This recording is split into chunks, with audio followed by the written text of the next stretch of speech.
It operates by remote control, travels on 450 feet of track. Is this any way to run a railroad? Dale Frell says, you better believe it.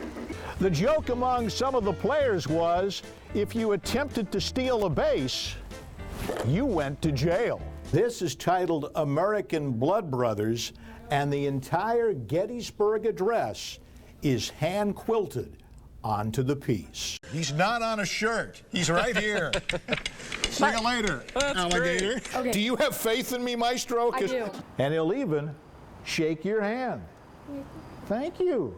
Hello, nice to meet you. Watch out, he'll bite you. I love the design. Dust off the plate.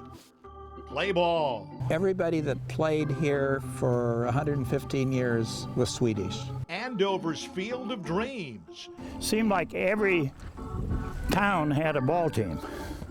Up until the 1920s, Andover's ball club was known as the Andover team. Then they became the Terrible Swedes. To us, it means wonderful, awesome. Local historian Ron Peterson says the Terrible Swedes got that name in a rather interesting way. Coach Stripes Johnson saw an article about a traveling basketball team. They were named the Terrible Swedes, so that's where he picked up the name. The uniforms, catcher's mitt, glove, a scorebook, where each batter's name ended in S-O-N. They played for keeps. They wanted to win every game, and they played hard. See if it fits me. Russ Anderson was a bat boy for the Terrible Swedes. We played catch on a sunlit morning as Russ paid tribute to his boyhood idols. I never heard one of those guys use a swear word. Come back to the dugout, and they talked about the next play. David Johnson's grandfather and father played baseball on this diamond. Matter of fact, Dave's grandpa Franklin Johnson lost his wedding ring here. The story has a home run ending. 50 years later, there was a Little League ball game here, and some little kid found a wedding ring near third base. The joke among some of the players was, if you attempted to steal a base, you went to jail. The old jail still stands in right center field. When the old Swedes used to play here, there was swimming on the other side, and a lot of the girls would come and sit on top of the jail, and that really distracted the players. Home runs sailed into Andover Lake. Baseball in small-town America.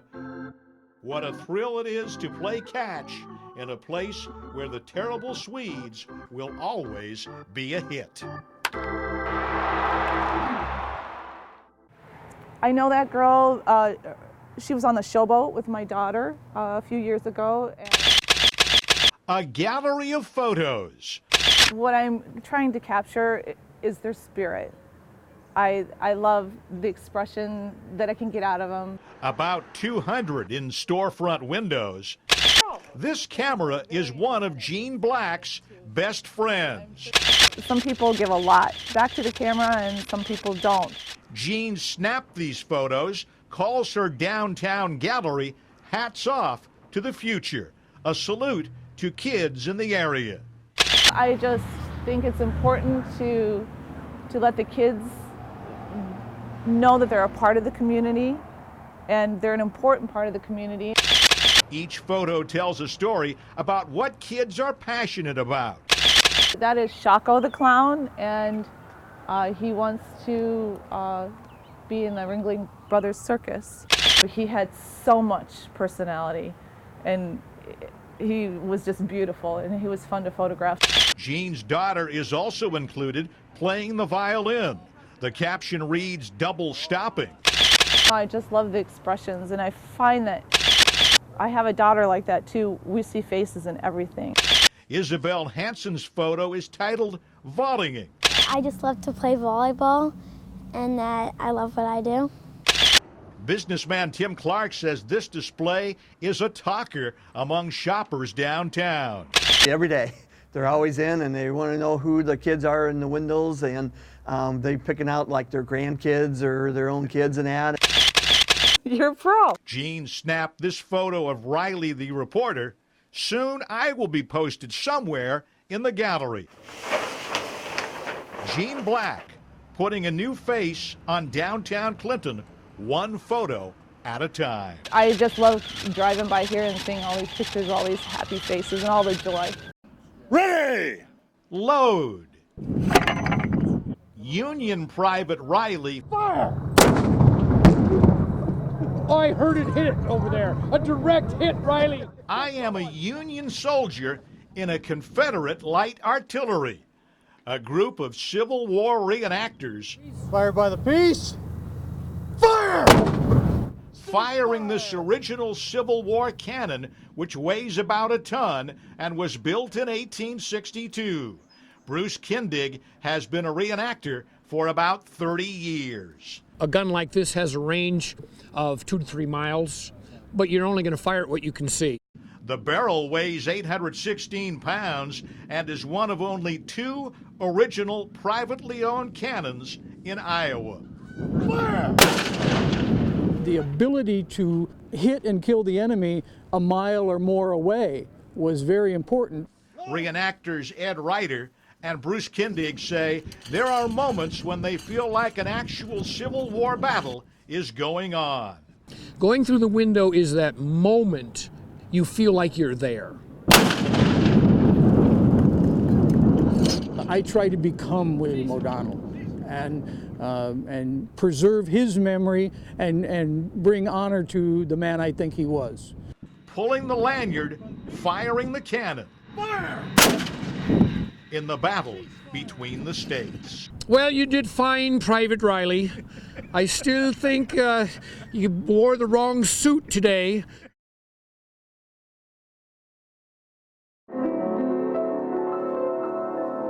Her touch at the keyboard, that wide-brimmed hat, and her angelic face. 89-year-old Margaret Skinner is a treasure. It's fun. I enjoy it.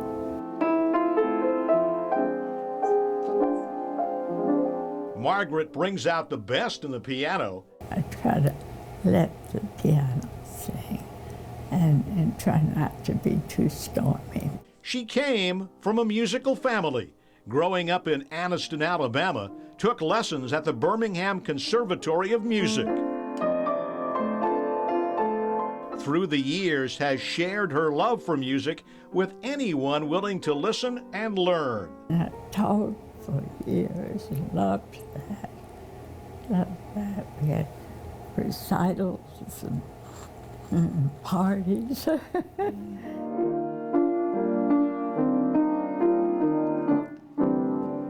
Now in her golden years, Margaret still plays without using sheet music, even though she is coping with memory loss.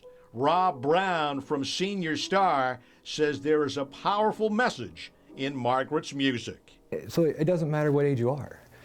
It's all about doing the things you love and enjoy, and it reaches out and touches the lives of everyone else. In her room, this picture of her late husband, the love of her life, Dr. Paul Skinner. The two approached music in a different way, proving opposites do attract. He did by the book. He memorized the Blooming Book. And I just did by my ear. So hats off to this Southern belle. You like your hats and your style of clothing and things? You have to have something on. Margaret's magnificent music. Some things may come and go. Music is one of those things that has stayed with Margaret forever.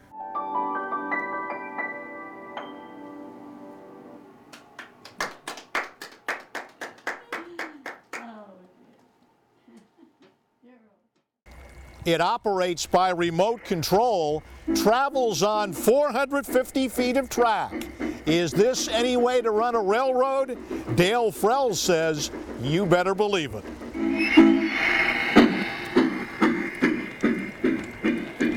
Dale is the eyes and ears,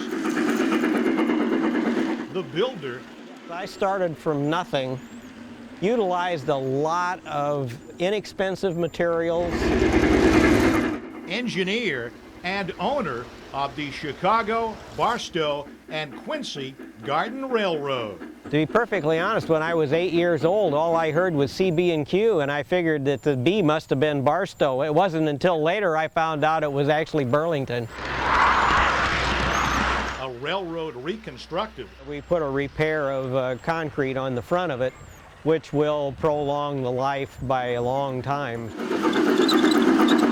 After last year's April flood derailed this layout for several months.